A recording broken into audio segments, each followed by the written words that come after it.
January 1990, Portland, Oregon. A young woman disappears after playing a game of pool with some men at a local tavern.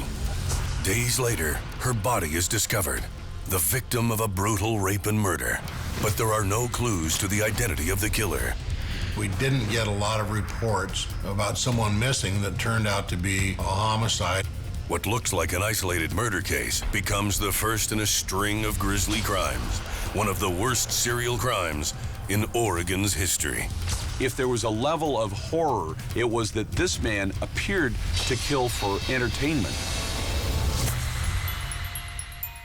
Along with police, there are those who chronicle the investigation up close, on film, on paper, and on tape. They are the public's first witness. Through their eyes, they capture our darkest chapters of crime.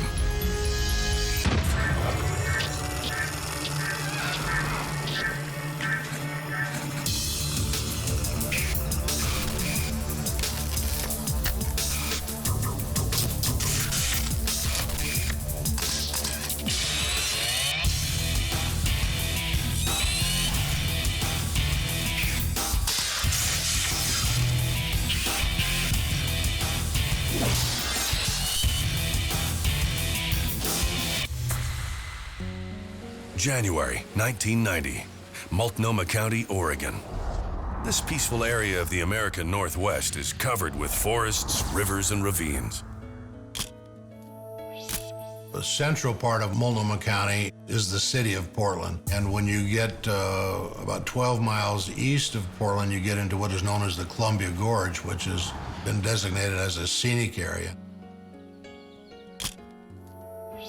It's got a lot of evergreen trees and a lot of hills and mountains.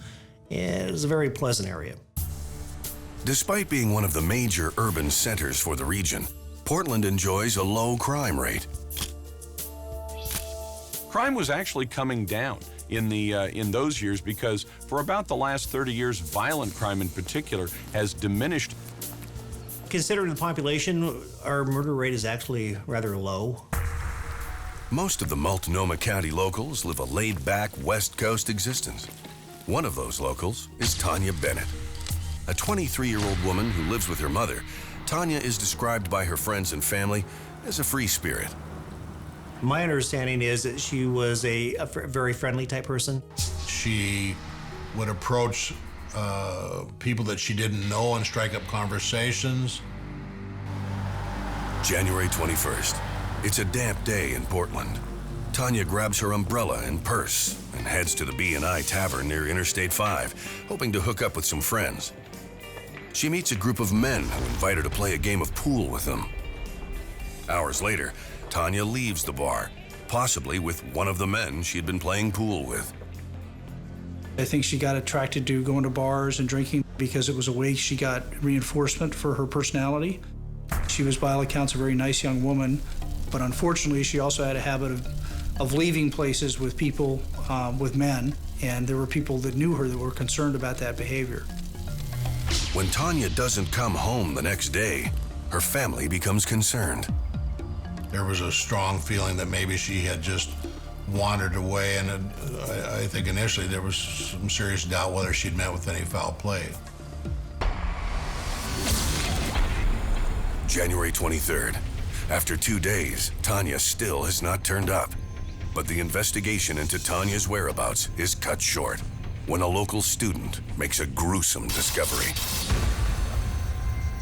Tanya Bennett's body was found out in the Columbia Gorge off of the scenic highway out there. Her body was actually observed down in the woods in a hairpin turn, laying in the woods in the brush. And she was observed by an individual who was there, and then they called the police. Police secure the crime scene and begin the detailed work of photographing and collecting evidence. Based on the position of the body, police determined the actual murder was committed at another location. She had one arm that was in a raised position. There wasn't a lot of blood or any of that sort of thing because she hadn't been murdered at that location. Crime scene investigators would have looked to try and determine where her body was taken from and where it was dropped, and so they would They would look along that path trying to find any objects that may have fallen out of anybody's pockets. Detectives did not find any billfold or purse or any identifying objects. One major clue is the discovery that a section of Taunja Bennett's jeans have been ripped out and removed, possibly a souvenir for the killer. Aside from this, the crime scene provides little in the way of hard physical evidence.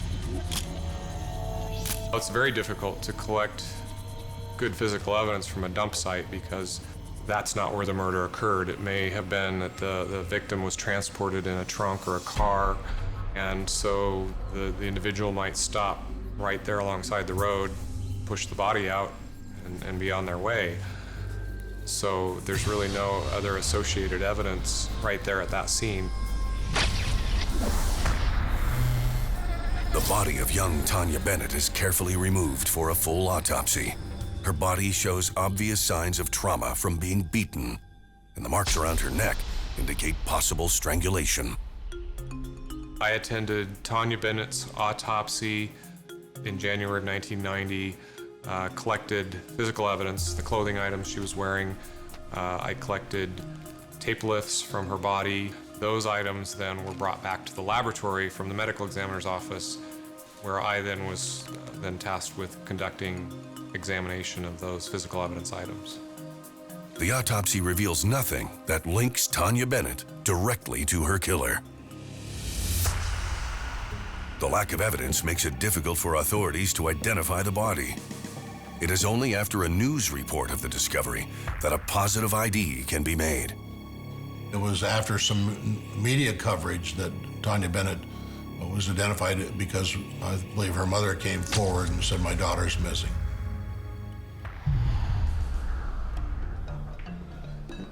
With little physical evidence to go on, police rely on solid detective work to catch the culprit. Witnesses from the B&I Tavern recall seeing Tanya, but recollections of who she may have left with are vague. They did not have very many leads. They knew that they knew her general location and residence, and they knew that she frequented bars in that area.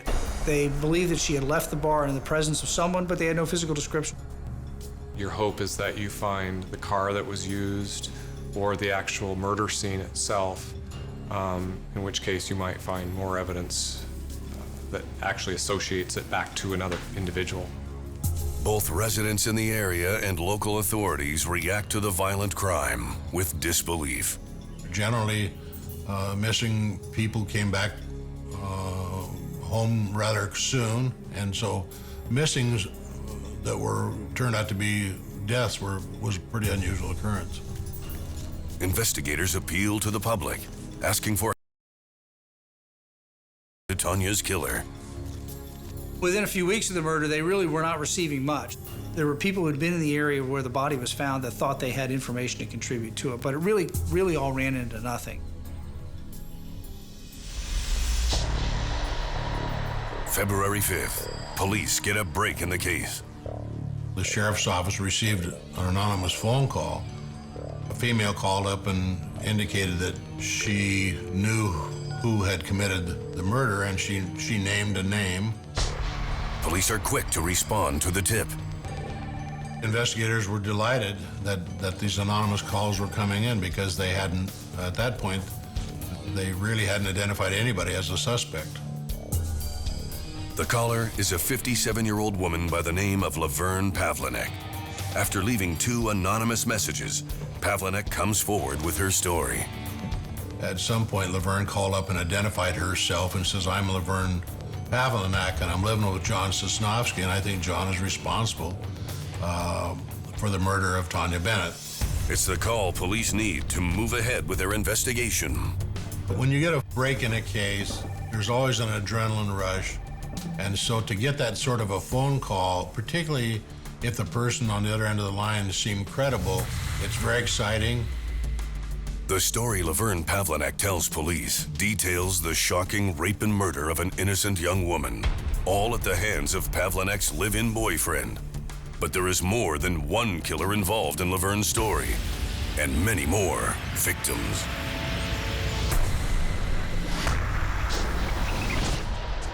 February 1990, Portland, Oregon. police investigating the murder of Taunja Bennett receive a tip from 57-year-old resident Laverne Pavlinek. A female was trying to implicate John Sosnovsky in a homicide, and subsequently law enforcement determined that the caller was in fact Laverne Pavlinek. As a result of the anonymous calls that Laverne made, law enforcement went out and talked to her. Pavlinek reveals to police she'd overheard Sosnovsky bragging to a friend about killing Taunja Bennett. She was talking about a truck stop on Interstate 5 south of Portland where John had been hanging out. According to Laverne, Sosnovsky left the truck stop with Bennett and drove to a building called Vista House, where he raped and murdered the young woman. In addition to him being placed at the scene, a police search of Sosnovsky's personal belongings also uncovers an incriminating note. They found a piece of paper, and on that piece of paper it said, T. Bennett, good piece. There was some assumption that maybe that John Sosnovsky had created that document. When authorities question John Sosnovsky, he maintains his innocence. Police ask Sosnovsky to submit to a lie detector test. He agrees. With regard to John Sosnovsky's polygraph examination, it's my recollection that he was being deceptive in his statements. Days after the police search, Laverne calls authorities with more evidence. As further proof, Laverne produces a section of ripped jeans. It is the same size and shape as the piece likely torn off and removed by Tanya's killer. And the police took that to the crime lab and tried to match it to the Levi's of Taunja Bennett. And they realized at that point that this was not a legitimate piece of evidence and that Laverne was trying to implicate her boyfriend very hard. So they weren't ignoring her, but they were certainly puzzled by her actions. Despite the fabricated evidence, police focus their investigation on John Sosnovsky. I believe that Laverne Pavlinek was involved in a relationship that she wanted to get out of. This relationship with Laverne apparently had been a very bad relationship. He was a very severe alcoholic. Laverne got frustrated with the investigators because she felt like she had given them everything they needed to arrest John Sosnovsky, but the investigators felt like the information was very sketchy. In building the case against Sosnovsky, Laverne's testimony is all the police have to go on. There are no eyewitnesses to the crime, and nothing tying Sosnovsky to the victim. That John Sosnovsky had no details that were helpful to the investigation. John adamantly denied any involvement in this homicide. Without sufficient evidence, police cannot apply for an arrest warrant for Sosnovsky. It was shortly thereafter that Laverne contacted law enforcement. When she realized that John Sosnovsky was not likely to get arrested, she called up one of the detectives and said something to the effect that it's correction time. And what she meant by that is, I need to get my story correct to you folks, and I need to tell you that I was there when all these things happened. February, in a stunning revelation, Laverne Pavlinek comes forward and offers a full confession to the police, claiming she participated in the rape and murder of Taunja Bennett. Laverne's explanation of the way in which the crime occurred was both detailed and, again, fit what occurred from the facts. Laverne described a sequence of meeting Taunja Bennett at a truck stop south of Portland, that John and she were driving Taunja Bennett north into Portland. They got up on the scenic highway out by the Vista House, and she describes that initially it was all kind of playful and that she assumed that John was going to have sex with Tanya. When they got up to the Vista House, she described it as it turned much more sinister, and that at that point John raped her, and that there was actually a rope tied around Tanya's neck. Including her strangling Tanya while he's beating on her, while John's beating on her. And then they load the car, they wrap her up in this stuff and they take her down and they throw her out on on the side of the road. Police have a difficult time believing the 57-year-old woman is capable of such a heinous crime.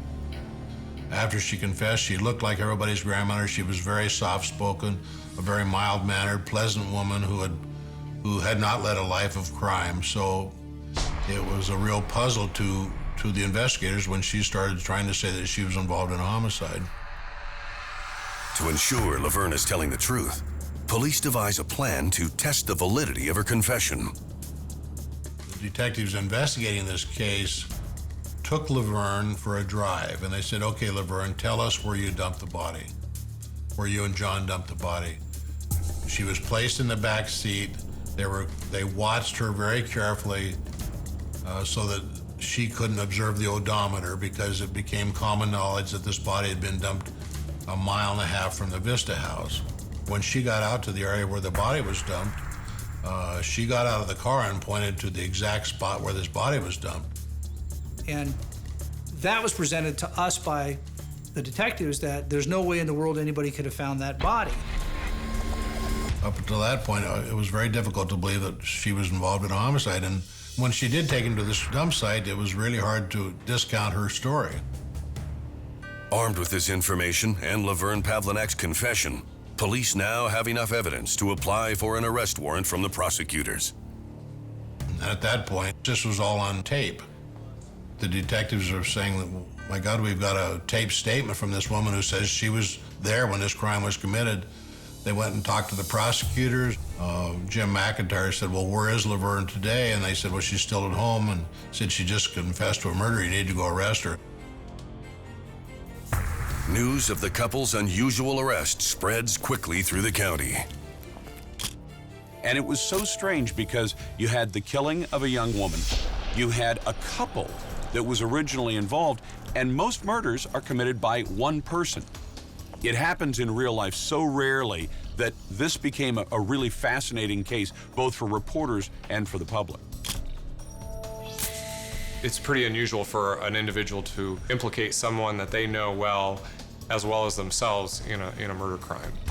Charged with multiple counts of aggravated murder, a trial date is set first for 57-year-old Laverne Pavlinek. With a full confession and intimate knowledge of the crime, the evidence is stacked against her. Laverne had put together a very strong case against her and John, and there was no other evidence out there to counter the case. As the trial moves ahead, the story takes another bizarre turn. 2 states away, at a truck stop in Montana, a note is found scrawled on a bathroom door. And on the door, it says, I killed Tanya Bennett, and 2 people are on trial for the killing. The mysterious appearance of the note could be a hoax, the work of a prankster. But it could also mean the authorities have the wrong people in custody for the rape and murder of Tanya Bennett. And the real killer is still at large. January 1991, Multnomah County, Oregon. Laverne Pavlinek is charged with several counts of aggravated murder for her role in the rape and killing of Tanya Bennett. Also charged is Laverne's live-in boyfriend, John Sosnovsky. I know that everyone was in shock, because not only did she confess to law enforcement, that she turned right around and confessed to her own daughter that she'd committed the crime. But when Laverne Pavlinek takes the stand in court, she changes her story for the second time. She recants her earlier confession and enters a plea of not guilty. Pavlinek tells the jury she made up the entire scenario based on what she read in the news in order to frame her abusive boyfriend, John Sosnovsky, for the crime. But by that time, we had a multitude of statements, and we were in a position where, well, are you lying then or are you lying now? Pavlinek insists she planted the note in Sosnovsky's papers herself, and that she fabricated the evidence of the ripped jeans from a pair of pants belonging to her granddaughter. I believe the police and the prosecutors during the trial believed that Laverne Pavlinek was lying. I mean, she had been telling them for a period of weeks that she was involved, or she knew someone who was involved in this homicide. And as very typically, after you get into the courtroom, if you're going to take the witness stand, you're going to try and change your story. The case for the prosecution appears strong. We had her taped confession, and you betcha we played it. I played it over and over again. Can't have a standalone confession is not sufficient to convict anybody. But we had the evidence to corroborate. Facts were that she actually was holding, the rope or the cord to strangle Tanya with.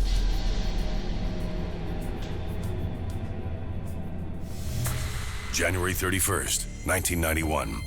The jury returns their verdict. Laverne was found guilty of felony murder and the sexual assault as an aider and abettor, as an accomplice. And she was sentenced to life in prison. The trial for John Sosnovsky is scheduled to begin in March. Before the trial begins, however, Sosnovsky changes his plea from not guilty to no contest, hoping his cooperation will lessen his sentence. John ended up not going to trial. Once Mr. Brennan and Mr. Sosnovsky saw that Laverne had been convicted by a jury, he was really probably facing tremendous jeopardy, up to and including perhaps the death penalty. Sosnovsky is sentenced to life in prison with no chance of parole for 15 years. The verdicts are reported by the local news media. Portland residents react to the bizarre case and conviction of the elderly murderer and her boyfriend. Your imagination could run wild with what might happen next, because the developments in this case were so strange that you expected that the next day there was going to be a new and even wilder revelation than the day before. One of the strange developments that caught the public's attention came from a nearby state. While the trial was still underway, graffiti relating to the case suddenly appeared in the washroom of a Montana truck stop. Somebody had written on a bathroom wall or the door of the bathroom that, he was responsible for the death of Taunja Bennett. News of the graffiti is brought to the attention of authorities in Oregon. Police dismiss it as a hoax. What the officers thought when these writings started appearing was that there was some crackpot out there that was trying to claim credit for a homicide. The trial had publicity. Everyone knew what was going on as far as the local area. Anybody traveling through would have known that there was a woman on trial for killing these two people. And all you need is some yahoo in a truck stop to write something down. We have no idea of who it is or where it came from. The judge hearing the case rules the graffiti as inadmissible evidence. On March 25th, Laverne Pavlinac begins serving her sentence. The case appears to be closed. She was sentenced for a murder, and Laverne was not a young woman. Everyone assumed it was a life sentence for Laverne. March 1994, 3 years after the conclusion of the Taunja Bennett trial, an anonymous letter arrives at an Oregon courthouse. The initial letter that was sent to the Beaverton courts in Oregon was somebody claiming responsibility for the death of Taunja Bennett, indicating that they had strangled her and dumped her body. It was a handwritten letter. The handwriting on the anonymous letter is similar to the graffiti found in the Montana truck stop. But the most baffling aspect of the letter is how the letter writer signed off. It was signed with a happy face, but no name. A few weeks later, a second letter arrives at the local newspaper, also signed with a happy face. That detailed the murder of 5 different women in different parts of the country. The tone was very mocking in the fact that he wasn't going to turn himself in. I think he was enjoying it. If these letters are real, police must face the possibility that the wrong people have been convicted for Tanya's murder. Worse yet, it would mean that the happy-faced killer is still on the streets and seems determined to kill again. 1994, Portland, Oregon. Laverne Pavlinac and John Sosnovsky are behind bars for the rape and murder of Taunja Bennett. 3 years after their conviction, anonymous letters arrive, first at an Oregon court and now at a local newspaper. There was a letter that was sent to a newspaper columnist by the name of Phil Stanford. That was simply signed the Happy Face Killer. There was an admission in there that he was the one responsible for killing Tanya Bennett and that the people that were in jail did not do the killings. At first, police decide the notes are a hoax, likely written by an associate of the accused in an attempt to get them out of jail. It was probably a friend of John Sanowski's that might have been in jail with him that might have written that up, trying to throw investigators off the track. I didn't think anything of it beyond it was a curiosity. It makes for great conspiracy theory. It makes for great newspaper columns, but it doesn't make for any evidence or anything to move forward on. We've done a full trial with Laverne and a plea by the way of John Sosnowski. That was all based on evidence, procedure, and law. Now we have this anonymous letter that comes in, no evidence to support anything that's being alleged by this supposed killer that's on the loose. The letter to Phil Stanford includes details not just about Tanya Bennett, but also of 4 other women who the author claims to have killed, including specific locations where he disposed of the bodies. What the Oranian newspaper did at that point was they assigned an investigator or assigned a reporter to it to go out and talk to different agencies and see if in fact they did have bodies at these different locations. Some of those bodies that were identified in the letter, or locations that were identified in the letter, were actually ongoing investigations that had stalled for whatever reason.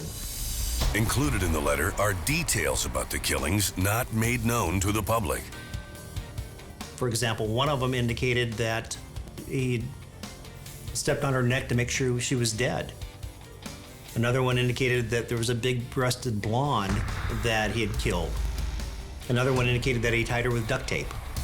All of these things were information that only the killer or the investigators on the case would know. People were horrified. People were absolutely horrified that you would have a man who would take lives and then effectively brag about taking those lives, sign his notes with the happy face, and effectively make fun of the authorities as though, ha ha ha, you can't catch me, I'm the happy face killer. You know, the smiley face that probably has been drawn by 1,000 little girls, here's this little smiley face, this simple little symbol, and it's been chosen by a killer.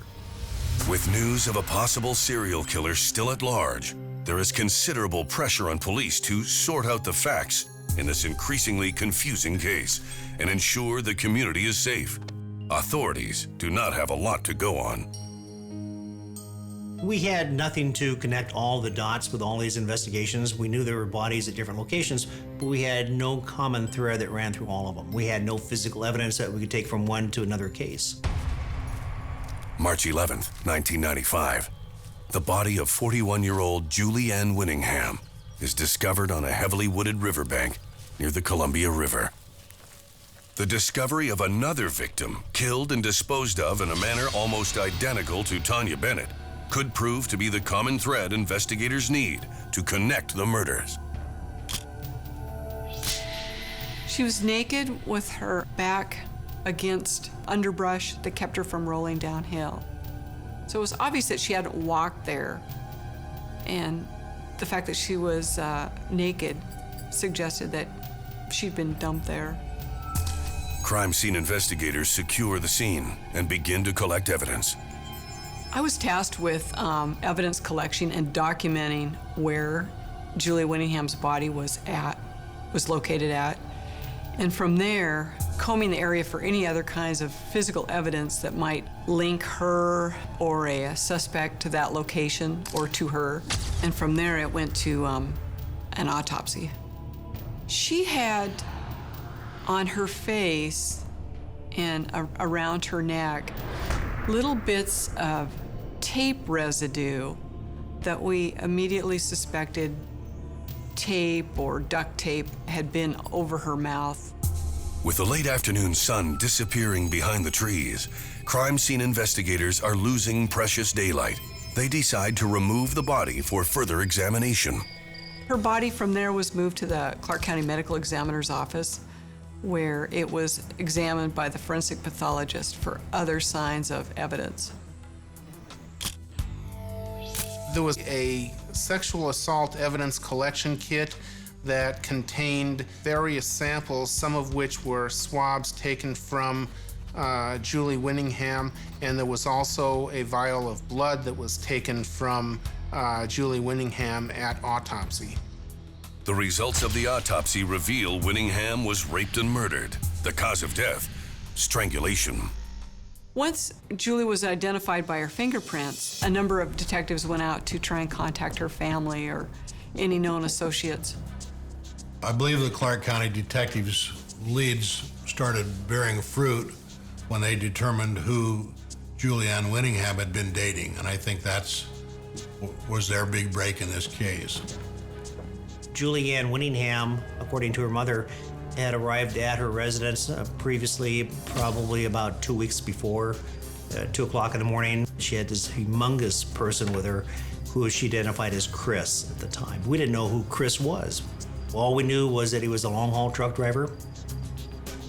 Police learned the large trucker Julianne Winningham was dating had helped Julie sell her car. When detectives retrieve the bill of sale, they make note of a crucial detail. The name at the bottom of a witness to the bill of sale, to make it more legal, was Keith Hunter Jesperson. We ran his name through our computer system. We did not come up with a match, and we did not have any criminal history that we were aware of. It could have been another dead end. Looking back on it, I realize now it was an extremely important part of the investigation, an extremely important break in the investigation, if you will. Keith Jesperson was reported to be a long-haul truck driver, and he drove for a company that operated in a number of different states. So he was going to be difficult to contact to question about Julie. So that required the assistance of the company that he worked for. They were extremely cooperative. The trucking company itself was able to give us information about where he was going to be delivering his next load at. In fact, he was in Chicago at the time, and said that he was going to be in New Mexico the following Monday. So we flew down to New Mexico ahead of him. Detective Rick Buckner asks the trucking company to have Jesperson pick up a load at the local fairground. Buckner, along with 2 other detectives, are waiting for the trucker when he pulls in. I think he was stunned. I think he was shocked that we'd come all the way from Washington to talk to him about a case that we were working on. Color drained out of his face. You could tell he was surprised that we were there. The detectives take Jesperson to the local county sheriff's office to obtain blood and hair samples. In an interview that lasts over 5 hours, Jesperson admits to being a former boyfriend to Julianne Winningham, but denies any knowledge of her death. And that the last time he saw her was parked in a vacant lot between Camas and Washougal in Clark County, and that they had an argument. She got out of the truck and left. He didn't know what happened to her after that. Despite his claim of innocence, Jesperson's odd behavior during the interview raises Buckner's suspicions. He wasn't volunteering information. He never once asked us what happened to her. He never once expressed any concern over her death. I just had a feeling that there was a lot more to this than what he was telling us. But we didn't have the right to detain him any longer than that. So once we interviewed him, he was free to go, and he knew that. Before he releases the truck driver, Detective Buckner hands Jesperson a card with his contact information. What I was trying to do was build rapport with him. I told Keith, I said, call me. Call me in a week. Either I'm going to take you out of my investigation or put you into it. He was agreeable. He said he'd call me. I didn't think he would ever admit to anything. He had pretty much stonewalled us. 5 days later, Buckner's strategy pays off. On Friday, I was checking my voicemail, and I had received a phone message from Jesperson. It said, "You were right. I want to turn myself in." And then he hung up. That's unheard of. I've never known anyone to have a confession on voicemail. I was ecstatic as it looks like this case was going to come together. And I thought, such a fabulous break in the case. People that engage in those kind of crimes traditionally don't talk about them, and they certainly don't leave voicemail messages. Thanks to great detective work, a trucker by the name of Keith Jesperson is ready to turn himself in for the brutal rape and murder of Julianne Winningham. But with a series of unsolved murders adding to the body count along the American West Coast, the real question facing cops is, who is the happy-faced killer? March 1995. Police investigating the murder of Julie Ann Winningham get a break in the case when a trucker by the name of Keith Jesperson turns himself in for the crime. He wanted to get it over with. He wanted to be recognized for something he had done. And I think he wanted the attention. I think he knew the end was near. He thought that we were following him. In a rare move, Jesperson calls Detective Rick Buckner and offers a full confession over the phone. He admitted to me that he in fact killed Julie Ann Winningham by putting his fist into her throat. And he explained to me that he also had duct tape that he wrapped around her mouth because he wasn't sure if she was dead or not. And he wanted to make sure that she didn't wake up and start screaming at him again. The officers believed the actual murder happened in his truck. The fact that he didn't seem to maintain a regular residence, traveled all the time, it made sense that it probably did occur in his truck. He would spend days on the road and would virtually lived in his truck. Didn't appear that he had the same route all the time. He was all over the country. Buckner contacts the Multnomah County Sheriff's Office with news of Jesperson's arrest. Detective Buckner told me that he had someone in custody on a murder case and that he thought this person could have been involved, well, possibly been involved in one of our murders, and we already had 2 people in prison.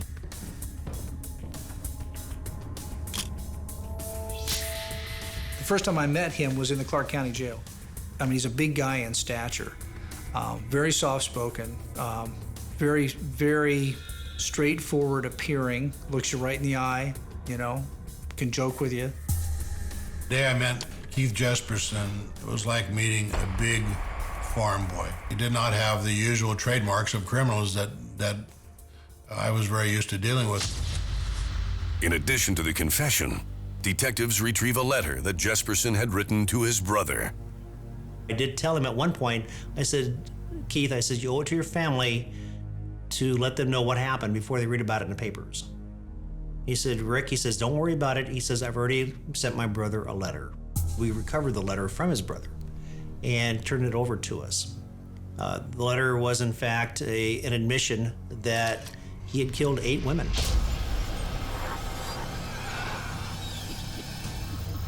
Jesperson confesses to authorities that he is, in fact, the happy face killer. The first victim is clearly identified in the letter as Tanya Bennett. Forensic experts compare the letter to Jesperson's brother to the happy face killer letters. We were able to obtain some DNA that subsequently was matched to Keith Jesperson off of one of the letters. The fact that both letters were written by the same person was extremely important because the first letter had identified the different victims of the different cases that we were investigating at that point. I thought, wow, this is fantastic. Not only do we have the death of Julie Ann Winningham, but we also have 7 other victims out there that we have to identify. And I proceeded to go ahead and send out teletypes to different police agencies at that point. With the happy face killer in custody, word of Jesperson's arrest spreads across the country. We had a lot of inquiries from other agencies. We had other newspapers that were trying to get in here and get a story.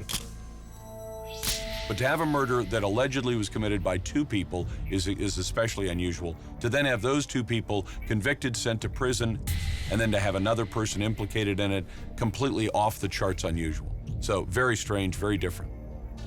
With Laverne Pavlinek and John Sosnowski still doing time for the rape and murder of Tanya Bennett, police are under considerable pressure to get to the bottom of the story. Why are these people still in prison?